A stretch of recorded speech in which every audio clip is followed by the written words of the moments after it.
മഹ്ശറയിൽ വന്നു ചേരും.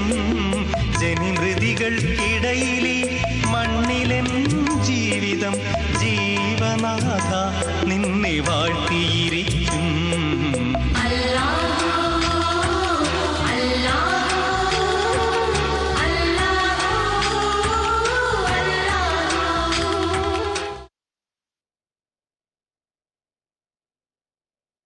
അസ്സലാമു അലൈക്കും വറഹ്മത്തുള്ളാഹി തആല വബറകാതുഹു.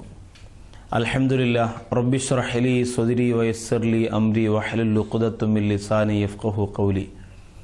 ഇൻ ഉരീദു ഇല്ലൽ ഇസ്ലാഹ മസ്തതഅതു വമാ തൗഫീഖി ഇല്ലാ ബില്ലാഹി അലൈഹി തവക്കൽതു വഇലൈഹി ഉനീബ്.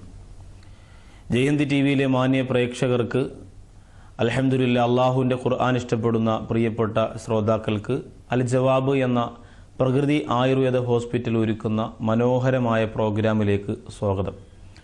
അള്ളാഹു സുബ്ഹാനഹു വ തആല നമ്മുടെ ഈ പ്രോഗ്രാമിനെ പൂർണ്ണമായും ഇതുവരെ തന്ന വിജയത്തിലേറെ ഇനിയും അള്ളാഹു വിജയം തന്ന് അനുഗ്രഹിക്കുമാറാകട്ടെ എന്ന പ്രാർത്ഥനയോടെയാണ് സൂറത്തുൽ അസ്ർ കഴിഞ്ഞ 2 എപ്പിസോഡുകളിലായി നാം അതിൻ്റെ 3 എപ്പിസോഡുകളിലായി നാം പരിശുദ്ധ ഖുർആനിൻ്റെ സൂറത്തുൽ അസ്റാണ് വിശദീകരിച്ചു കൊണ്ടിരിക്കുന്നത്. സാധാരണ ഞാൻ വിശദീകരണം കുറയ്ക്കലാണ് പതിവ്. പക്ഷേ ഇത് നിർബന്ധമായും നമ്മുടെ ജീവിതത്തിൽ അള്ളാഹു ആണയിട്ട് പറഞ്ഞ, സത്യം ചെയ്തു പറഞ്ഞ ഒരു വലിയ നാശത്തെ തടയുന്ന ഒരു ഗുണപാഠങ്ങളായതുകൊണ്ട് അതിനെ ഒന്ന് വിശദീകരിച്ചു എന്ന് മാത്രമേ ഉള്ളൂ. അള്ളാഹുവിൻ്റെ പരിശുദ്ധ ഖുർആൻ പറഞ്ഞ ആ ഒരു നാശത്തിൽ നിന്ന് രക്ഷപ്പെടുന്ന സ്വഭാവ ഗുണത്തിൻ്റെ ഉടമസ്ഥർ. ബിസ്മില്ലാഹിർ റഹ്മാനിർ റഹീം.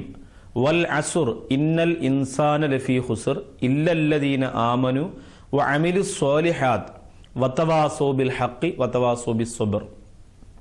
ഇന്ന് നമുക്ക് പറയാനുള്ള വതവാസോ ബിൽ ഹഖ് എന്ന അതിൻ്റെ വിശദീകരണമാണ്. കാലഘട്ടത്തെ തൊട്ട് സത്യം ചെയ്ത അള്ളാഹു പറയുന്നു, 4 സ്വഭാവ ഗുണങ്ങൾ ഉള്ളവരൊഴികെയുള്ള ബാക്കിയുള്ള എല്ലാ മനുഷ്യരും നാശത്തിലാണ് എന്ന് അള്ളാഹു സുബ്ഹാനഹു വ തആല പറയാണ്. 4 സ്വഭാവ ഗുണത്തിന്റെ ഉടമസ്ഥർ വിജയിച്ചിരിക്കുന്നു, ബാക്കിയുള്ളവർ നശിച്ചിരിക്കുന്നു, പരാജയപ്പെട്ടിരിക്കുന്നു എന്ന് പടച്ച റബ്ബിന്റെ സത്യമാണ്. സാധാരണ ഒരു വ്യക്തിയുടെ ആണയിടലോ സത്യമോ അല്ല. അപ്പോൾ ഇവിടെ ഒന്ന് വിശ്വാസികളായിരിക്കണം, യഥാർത്ഥ വിശ്വാസികളായിരിക്കണം. അതിനെക്കുറിച്ച് വിശദീകരിച്ച 2 അമലു സ്വാലിഹാത്ത്, വിശ്വാസത്തോടു കൂടിയുള്ള സൽപ്രവർത്തനങ്ങൾ. 3 വത്തവാസോ ബിൽ ഹഖ്, അങ്ങനെ വിശ്വസിച്ച് സൽപ്രവർത്തനങ്ങൾ ചെയ്ത് അവൻ വീട്ടിലിരുന്നാൽ പോരാ. വിശ്വസിച്ച് സൽപ്രവർത്തനങ്ങൾ ചെയ്ത് അവന്റെ സ്വന്തം കാര്യം മാത്രം നോക്കിയാൽ പോരാ. വത്തവാസോ ബിൽ ഹഖ്, പരസ്പരം സത്യം കൊണ്ട് ഉപദേശിക്കണം എന്ന്, വസിയത്ത് ചെയ്യണം എന്ന് ഖുർആൻ പറയുന്നു. സത്യം കൊണ്ട് വസിയത്ത് ചെയ്യുക എന്ന് പറഞ്ഞാൽ ഒരാൾ ചെയ്യുന്നത് തെറ്റാണ് എന്ന് കണ്ടാൽ അത് തുറന്നു പറയാനുള്ള ഒരു മനസ്സ്. ചില വ്യക്തികൾ പറയില്ലേ, ഞാൻ സത്യം പറയുന്നത് കൊണ്ട് അവർക്ക് എന്നെ കണ്ടുകൂടാ എന്ന് പറയുന്നത്. സത്യം പറയുന്നവരെ ആർക്കും കണ്ടുകൂടാതിരിക്കില്ല. പക്ഷേ ഈ സത്യം പറയുന്ന ആൾ കള്ളനായതുകൊണ്ടാണ് ജനങ്ങൾക്ക് കാണാൻ സാധിക്കാത്തത്. മനസ്സിലായില്ലേ? ഞാനിപ്പോൾ നമ്മുടെ പള്ളിയിലൊരു കമ്മിറ്റി നടക്കുന്നു, അല്ലെങ്കിൽ പള്ളിയിലൊരു യോഗം നടക്കുന്നു, ഇല്ലെങ്കിൽ നമ്മുടെ നാട്ടിലൊരു മീറ്റിംഗ് നടക്കുന്നു. അവിടെ എഴുന്നേറ്റ് നിന്ന് അവർ ചെയ്യുന്ന തെറ്റിനെ വിളിച്ചു പറയുന്ന മിടുക്കനായ ഒരാളെ സംബന്ധിച്ചിടത്തോളം അയാൾ നല്ല മനുഷ്യനാണെങ്കിൽ മാത്രമേ ജനങ്ങൾ അംഗീകരിക്കൂ, ഇല്ലെങ്കിൽ ജനങ്ങൾ അയാളെ കുറ്റപ്പെടുത്തും. അതുകൊണ്ടാണ് ചില വ്യക്തികൾ പറയുന്നത്, ഞാൻ സത്യം പറയുന്നത് കൊണ്ട് ജനങ്ങൾക്ക് എന്നെ കണ്ടുകൂടാന്ന് പറഞ്ഞാൽ സത്യം ഇന്നുവരെ പറഞ്ഞിട്ടുള്ള ഒരു വ്യക്തികളെയും ജനങ്ങൾ കണ്ടുകൂടാ എന്ന് പറഞ്ഞിട്ടില്ല. അയാൾ നല്ല വ്യക്തിയാണെങ്കിൽ അംഗീകരിക്കും. പിന്നെ പ്രബോധന മേഖലകളിൽ പ്രവാചകന്മാർ, അമ്പിയാക്കൾ, അവരെ പോലുള്ളവർ ഇങ്ങനെ പ്രബോധനത്തിന് വരുമ്പോൾ എതിർക്കുക എന്ന് പറഞ്ഞാൽ ഇവരുടെ ആണിക്കല്ലാകുന്ന ശിർക്കിനെ എതിർക്കുന്നത് കൊണ്ടാണ് ഇവരിങ്ങനെ എതിർക്കുന്നത്. അപ്പോൾ ഏതായാലും നാം നമ്മുടെ സത്യത്തെ തുറന്നു പറയണം, സത്യം കൊണ്ട് ഉപദേശിക്കണം, സത്യം കൊണ്ട് വസിയത്ത് ചെയ്യണം, ഹക്കായ കാര്യത്തിന് വേണ്ടിയിട്ട് നിലകൊള്ളണം. നബി സല്ലല്ലാഹു അലൈഹി വസല്ലമ തങ്ങൾ ഈ സമുദായത്തിനോട് പറഞ്ഞത്, ഏറ്റവും നിങ്ങൾക്ക് പുണ്യമുള്ള ഒരു കർമ്മം ഞാൻ പറഞ്ഞു തരട്ടെയോ? വളരെ ശ്രേഷ്ഠമാണത്. അംറും ബിൽ മഅറൂഫ് വനഹിയുൻ അനിൽ മുങ്കർ. നല്ല കാര്യം ജനങ്ങളോട് ചെയ്യാൻ പറയുക, മോശത്തരങ്ങൾ ചെയ്യാതിരിക്കാൻ വേണ്ടി അവരോട് ഉപദേശിച്ചു കൊടുക്കുക. ഈ 2 കാര്യം വളരെയധികം, തഅ്മുറൂന ബിൽ മഅറൂഫി വതൻഹൗന അനിൽ മുങ്കർ, ഖുർആൻ പറഞ്ഞത് വിശ്വാസികളുടെ യഥാർത്ഥ വിശിഷ്ട ഗുണങ്ങൾ അള്ളാഹുവിൻ്റെ ഖുർആൻ എടുത്തു പറഞ്ഞതിൽ പ്രധാനപ്പെട്ട ഒന്ന് നല്ല കാര്യങ്ങൾ ചെയ്യാൻ പറയും, വൃത്തികേടുകൾ ചെയ്യരുത് എന്ന് പറയും. എല്ലാ ആഴ്ചയിലും നാം അതാ ചെയ്യുന്നത്. പക്ഷെ നമ്മുടെ ജീവിതത്തിൽ ആ ഉപദേശങ്ങൾ ഓരോ ആഴ്ചയിലും കിട്ടുമ്പോൾ നമ്മുടെ ജീവിതത്തിൽ പ്രാവർത്തികമാക്കുന്നതോടൊപ്പം തന്നെ നാം ഇത് കണ്ടിട്ട് നമ്മുടെ അയൽവാസികൾ, നമ്മുടെ കൂടപ്പുറപ്പുകൾ, നമ്മുടെ കൂട്ടുകാർ അവരൊക്കെ ചെയ്തുകൊണ്ടിരിക്കുന്ന തിന്മകൾക്കെതിരെ പറയാൻ, നല്ലത് ചെയ്യാൻ പറയാൻ തലമറയ്ക്കുക, വൃത്തികേടുകൾ കാണുമ്പോൾ അത് ചെയ്യരുതെന്ന് പറയുക. അത് നബി സല്ലല്ലാഹു അലൈഹി വസല്ലമ തങ്ങൾ ഏറെ ഇഷ്ടപ്പെടുന്ന കാര്യമാണ്. മുത്തുനബി തങ്ങൾ പറഞ്ഞു, മൻ റഅ മുൻകറൻ ഫൽയുഗയ്യിർ ബിയദിഹി, ഒരു തിന്മ ആദ്യം ആരെങ്കിലും കണ്ടാൽ കൈ കൊണ്ട് തന്നെ അതിനെ തടയുക എന്നാണ്. അവന്റെ കൈ കൊണ്ട് ആ തിന്മയെ തടയുക. അതിന് കഴിഞ്ഞില്ലെങ്കിൽ പിന്നെന്ത് ചെയ്യുക? വാക്കുകൊണ്ട് അതിനെ എതിർക്കുക. തീരെ സാധിക്കാതെ വരുമ്പോഴാണ് ലാസ്റ്റ് മനസ്സുകൊണ്ടതിനെ വെറുക്കുകയെങ്കിലും ചെയ്യുക എന്ന ഒരു പദ്ധതി. അപ്പോൾ നമുക്ക് എതിർക്കേണ്ടത് അപ്പോഴേ തന്നെ സഡൻലി ഇടപെടലാണ്. ഹറാമ് കണ്ടാൽ, തെറ്റുകൾ കണ്ടാൽ പെട്ടെന്ന് തന്നെ ഇടപെട്ട് അതിനെ മാറ്റുക എന്നുള്ള ഒരു താല്പര്യം വിശ്വാസിക്കുണ്ടായിരിക്കണം എന്നതാണ് മൂന്നാമത്തെ സ്വഭാവ ഗുണമായി പറയുന്നത്. എവിടെയെല്ലാം അള്ളാഹു ഒരു മനുഷ്യനെ ബന്ധിപ്പിക്കുന്നു അവന്റെ പൂർണ്ണ വിജയത്തിൽ നിന്ന് നാം ആലോചിക്കണം. വൽ അസ്ർ ഇന്നൽ ഇൻസാന ലഫീ ഖുസ്ർ ഇല്ലല്ലദീന ആമനൂ വഅമിലുസ് സ്വാലിഹാത്ത് വതവാസൗ ബിൽ ഹഖ്. സത്യം കൊണ്ട് പരസ്പരം വസിയത്ത് ചെയ്യുന്ന, ഉപദേശിക്കുന്ന ഒരു വസ്തുത കൂടി ഇൻഷാ അല്ലാഹ് നമുക്ക് ഉണ്ടാവണം. അള്ളാഹു അനുഗ്രഹിക്കട്ടെ. ഞങ്ങളെല്ലാവരും കാത്തിരിക്കുന്നത് 70,000 സ്വലാത്തിന്റെ പുണ്യം കിട്ടുന്ന ഒരു സലാത്ത് ഇന്ന് പഠിപ്പിച്ചു തരാമെന്ന് പറഞ്ഞിട്ടുണ്ട്. ഇൻഷാ അല്ലാഹ് കാത്തിരിക്കുക. ചോദ്യോത്തരങ്ങൾക്ക് ശേഷം ആ സ്വലാത്ത് നാം പഠിക്കും. അള്ളാഹു അനുഗ്രഹിക്കട്ടെ.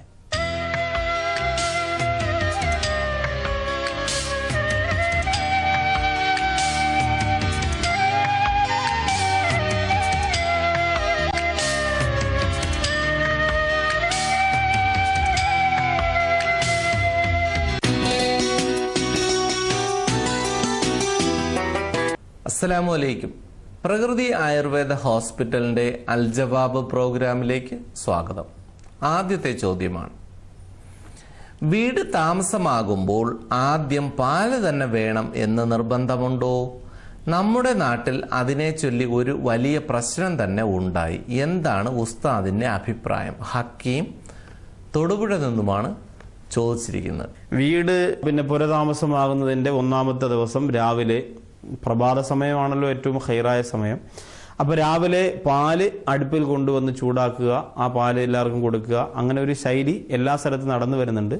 അത് ഇസ്ലാമികമാണോ എന്ന് ചോദിച്ചാൽ അത് തികച്ചും ഇസ്ലാമികമാണ്. ഒരിക്കലും അത് അനിസ്ലാമികമല്ല. പാല് എന്ന ഭക്ഷണം എന്തുകൊണ്ട് തിരഞ്ഞെടുത്തു എന്ന് ചോദിച്ചാൽ നബി സല്ലല്ലാഹു അലൈഹി വസല്ലമ തങ്ങൾക്ക് ഏറെ ഇഷ്ടപ്പെട്ട പാനീയം പാലായിരുന്നു. നബി തങ്ങൾക്ക് ഇഷ്ടപ്പെട്ടതല്ലാതെ പിന്നെ ഏതാണ് നമ്മുടെ വീട്ടിൽ നമ്മൾ ആദ്യം തയ്യാറാക്കേണ്ടത്? അത് മാത്രമല്ല, അള്ളാഹു ജിബ്രീൽ അലൈഹി സ്വലാത്തു വസ്സലാമിന്റെ കയ്യിൽ 3 സാധനങ്ങൾ ഇങ്ങനെ കൊടുത്തയച്ചിട്ട് നബിതങ്ങളോട് ചോദിച്ചു അത്ര ഇഷ്ടമുള്ളത് തിരഞ്ഞെടുക്കാൻ പറഞ്ഞു. അതിൽ പാലുണ്ടായിരുന്നു, തേനുണ്ടായിരുന്നു, കള്ളുണ്ടായിരുന്നു. നബി സല്ലല്ലാഹു അലൈഹി വസല്ലമ തങ്ങൾ പാല് തിരഞ്ഞെടുത്തപ്പോൾ അള്ളാഹു ജിബ്രീൽ അലൈഹി സ്വലാമിനോട് പറഞ്ഞു, നബിയെ പറഞ്ഞു കൊടുക്കുക, ഞാനും ആ 3-ൽ നിന്നും തിരഞ്ഞെടുത്തിരിക്കുന്നതും ഇഷ്ടപ്പെട്ടിരിക്കുന്നതും പാലിനെയാണ് എന്ന് പറയുക.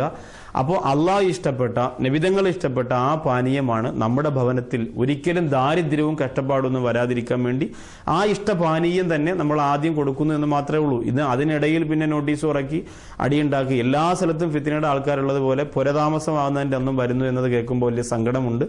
അള്ളാഹു താല ഇതൊക്കെ ശ്രദ്ധിക്കാൻ. ഇതൊന്നും ഉസ്താദുമാരൊക്കെ ചെയ്തതാണ്.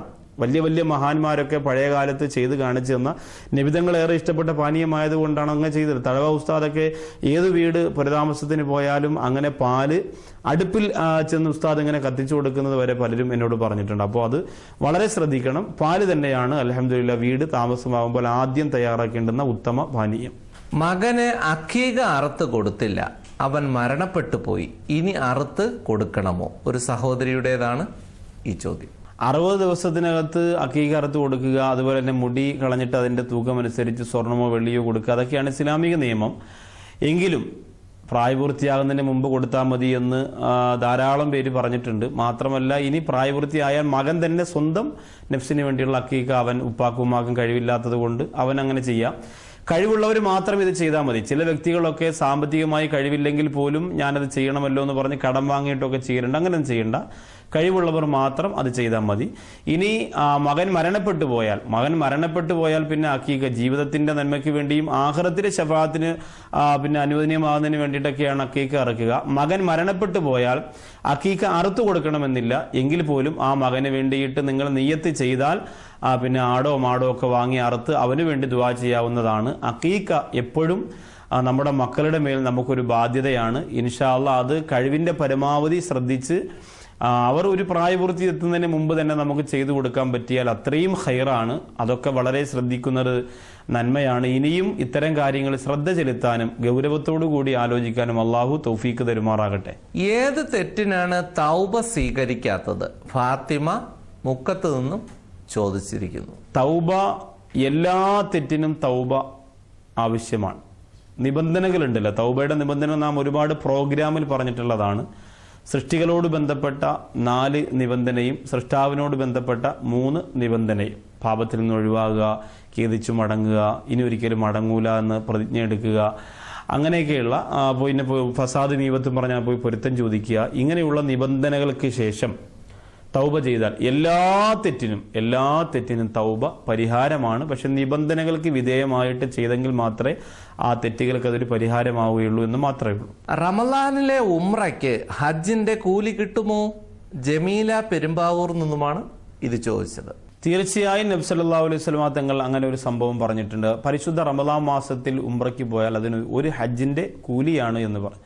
അത് വെറുതെ അല്ല, ആ സമയത്തുണ്ടാകുന്ന കാലാവസ്ഥ, മറ്റൊന്ന് നമ്മൾ സുഭിക്ഷമായ ഭക്ഷണം കഴിക്കുന്ന ആരോഗ്യമുള്ള സമയത്ത് പോലും നമുക്ക് മക്കത്ത് നിന്ന് പൂർണ്ണമായും ഒരു ഉംറ ചെയ്യുന്നതിന് വളരെയേറെ പ്രയാസമാണ്.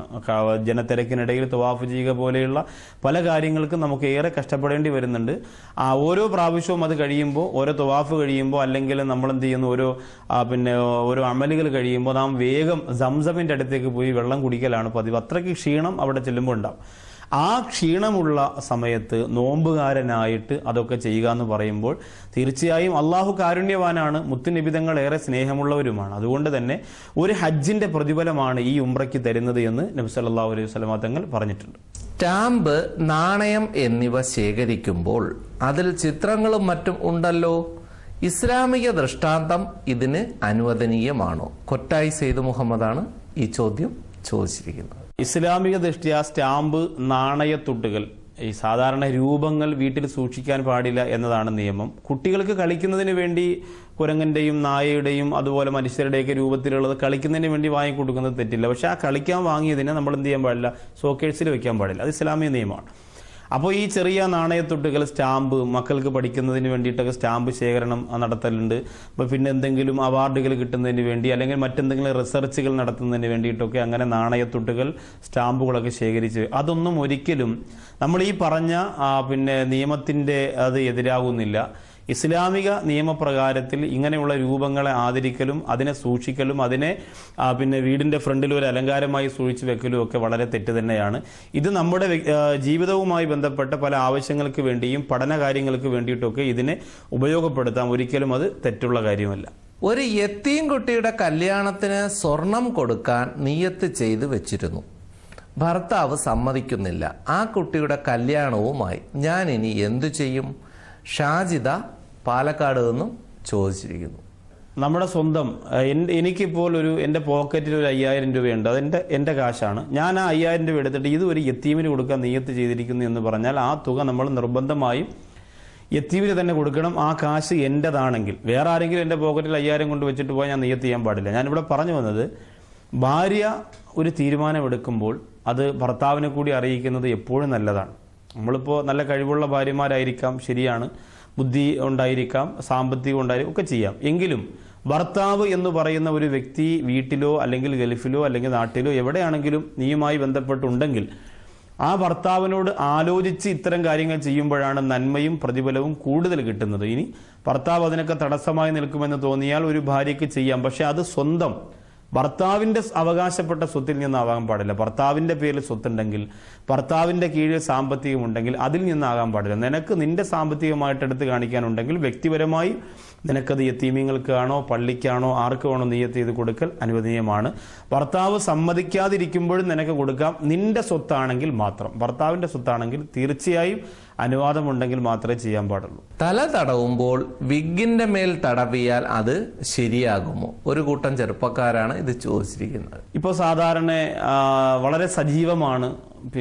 ആദ്യം പഴയ കാലത്തൊക്കെ സിനിമാ നടന്മാരും കലാകാരന്മാരും ഒക്കെയാണ് കഷണ്ടി ആയാൽ വിഗ് വെക്കുക. ഇന്ന് എല്ലാവർക്കും ഒരു രസമായി മാറിയിരിക്കുകയാണ്. വളരെ ശ്രദ്ധിക്കണം. അള്ളാഹു തന്ന സൗന്ദര്യത്തെ, അള്ളാഹു തന്ന ഒരു അഴകിനെ നിലനിർത്താൻ കഴിവിന്റെ പരമാവധി ശ്രദ്ധിക്കുക. പിന്നെ ചില ഓഫീസുകളിൽ, ചില യാത്രകളിലൊക്കെ അങ്ങനെ ചെയ്യുന്നുണ്ട് പലരും. അത് ഹറാമാണ് എന്നല്ല പറഞ്ഞത്. പക്ഷെ തല തടകുമ്പോൾ അത് കുഴപ്പമൊന്നുമില്ല, അനുവദനീയമാണ്. പക്ഷെ തല തടകുമ്പോൾ അതിന്റെ മുകളിൽ തടവിയാൽ പോരാ. ഒതു കൊടുക്കുമ്പോൾ നമ്മൾ തലയിൽ തന്നെ തടവുക, തലയിൽ മുളച്ച മുടിയിൽ തന്നെ തടവുക. അല്ല മറ്റ് മാറ്റിവെക്കുന്ന കൂട്ടിച്ചേർത്ത് വെച്ചിരിക്കുന്ന ഈ മുടിയിലോ രോമത്തിലോ നൂലിലോ ഒന്നും തടവിയാൽ മതിയാവുന്നതല്ല. ഈ എപ്പിസോഡിലെ അവസാനത്തെ ചോദ്യമാണ്. ഒരാൾ എന്നോട് ദുആ ചെയ്യണമെന്ന് പറയുമ്പോൾ ഞാൻ ഇൻഷാ അല്ലാ എന്ന് പറയുകയും ചെയ്തു, പിന്നീട് ആ ദുആ ചെയ്യാതിരുന്നാൽ അതിൽ തെറ്റുണ്ടോ? ഷൗക്കത്ത് വാളാഞ്ചേരിയിൽ നിന്നും ചോദിച്ചിരിക്കുന്നു. തീർച്ചയായിട്ടും അത് തെറ്റാണ്. ദുആ അയാൾക്ക് കൊടുക്കുന്ന വാക്കാണ്. ഇപ്പോൾ ഉസ്താദേ എനിക്ക് കൊണ്ട് ദുആ ചെയ്യണം, അപ്പോൾ ഇൻഷാ അല്ലാഹ് ഞാൻ ദുആ ചെയ്യാം എന്ന് പറഞ്ഞാൽ അള്ളാഹുവിനെ സാക്ഷി നിർത്തി നമ്മൾ അയാൾക്കൊരു വാക്ക് കൊടുക്കുകയാണ്. പിന്നെ ഈ വ്യക്തി ദുആ ചെയ്തില്ലെങ്കിൽ ഇയാളോട് പറഞ്ഞ വാക്കിന് അതൊരു എതിര് പ്രവർത്തിക്കലാണ്. ഇത് വളരെ അഭികാമ്യമായ ഒരു ചോദ്യമാണ്. വളരെ ആലോചിച്ച് നമ്മൾ കൈകാര്യം ചെയ്യേണ്ട ഒരു കാര്യമാണ്. കാരണം ദുആ ചെയ്യാം, ഇൻഷാ അല്ലാഹ് ദുആ ചെയ്യാമെന്ന് പറഞ്ഞാൽ ദുആ ചെയ്യണം. അപ്പം മറന്നുപോയിരിക്കാൻ വേണ്ടി അപ്പോൾ തന്നെ അള്ളാഹു ഖൈറിലാക്കട്ടെ, അള്ളാഹു ബർക്കത്തിലാക്കട്ടെ, അള്ളാഹ് സലാമത്തിലാക്കട്ടെ, അള്ളാഹു ആഫിയത്ത് തരട്ടെ എന്നൊക്കെ പറയുന്നത് നല്ലതാണ്. വിദേശ രാജ്യത്തൊക്കെ നമ്മൾ കണ്ടിട്ടില്ല, അഹിയാക്കല്ലാ, അറബികളൊക്കെ ഇങ്ങനെ എപ്പോഴും. അപ്പോൾ ദുആ ചെയ്യാൻ പറയുമ്പോൾ അഹിയാക്കല്ലാ, നിന്നെ അള്ളാഹു റാഹത്തിലാക്കട്ടെ, സന്തോഷത്തിലാക്കട്ടെ എന്ന് പറയുമ്പോൾ ആ ദുആയുടെ ബാധ്യത അവിടെ കഴിഞ്ഞു. ഇല്ലെങ്കിൽ പിന്നീട് നമ്മൾ ദുആ ചെയ്യുമ്പോൾ അള്ളാഹുവെ ഒരുപാട് പേര് ദുആ കൊണ്ട് വസിയത്ത് ചെയ്തിട്ടുണ്ട്, അവരെയൊക്കെ നീ അനുഗ്രഹിക്കണം എന്നൊരു വാക്ക് പറയുമ്പോൾ ഈ വാക്കുപാലിക്കലൊക്കെ അതിനകത്ത് വരുന്നതാണ്.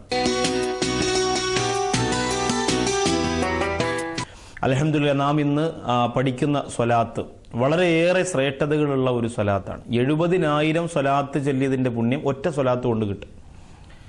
അപ്പോൾ നിങ്ങൾക്ക് വളരെ ശ്രേഷ്ഠതയാണ്. ഞാനിപ്പോൾ പെരിന്തൽമണ്ണ പിന്നെ നമ്മുടെ പടിപ്പുര സ്റ്റേഡിയത്തിലെ വലിയ ഒരു പരിപാടി നടന്നപ്പോൾ 1,00,000 സ്വലാത്ത് അടുത്ത ഒരു റബീഉൽ അവ്വലിന് മുമ്പ് ചൊല്ലി തീർക്കാൻ താല്പര്യമുള്ളവർ കൈ ഉയർത്താൻ പറഞ്ഞപ്പോൾ അവിടെ ഒരുമിച്ച് കൂടിയ ലക്ഷങ്ങൾ ആ കൈ ഉയർത്തുമ്പോഴും അതിൽ നിന്ന് വളരെ ചില വ്യക്തികൾ ഈ അടുത്ത സമയത്തൊക്കെ കാണുമ്പോൾ പറഞ്ഞത് 3.5 മാസം കൊണ്ട് അല്ലെങ്കിൽ 1 മാസം കൊണ്ട് 1.5 മാസം കൊണ്ടൊക്കെ ഏകദേശം ആ ലക്ഷ്യത്തിലേക്ക് എത്തി സലാത്ത് ചൊല്ലിയിട്ട്. അപ്പോൾ സലാത്ത് വലിയ പുണ്യമാണ്.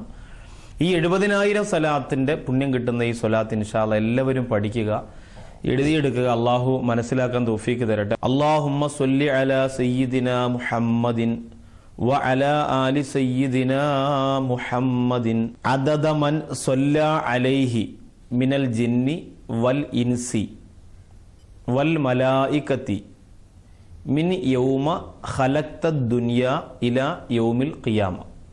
അല്ലാഹുമ്മ സ്വല്ലി അലാ സയ്യിദിനാ മുഹമ്മദിൻ വ അലാ ആലി സയ്യിദിനാ മുഹമ്മദിൻ. അല്ലാഹുമ്മ സ്വല്ലി അലാ സയ്യിദിനാ മുഹമ്മദിൻ വ അലാ ആലി സയ്യിദിനാ മുഹമ്മദിൻ. അല്ലാഹുമ്മ സ്വല്ലി അലാ സയ്യിദിനാ മുഹമ്മദിൻ വ അലാ ആലി സയ്യിദിനാ മുഹമ്മദിൻ അദദ മൻ സ്വല്ലാ അലൈഹി. അദദ മൻ സ്വല്ലാ അലൈഹി. അല്ലാഹുമ്മ സ്വല്ലി അലാ സയ്യിദിനാ മുഹമ്മദിൻ വ അലാ ആലി സയ്യിദിനാ മുഹമ്മദിൻ അദദ മൻ സ്വല്ലാ അലൈഹി മിനൽ ജിന്നി വൽ ഇൻസി വൽ മലായികത്തി മിനൽ ജിന്നി വൽ ഇൻസി വൽ മലായികത്തി മിൻ യൗമ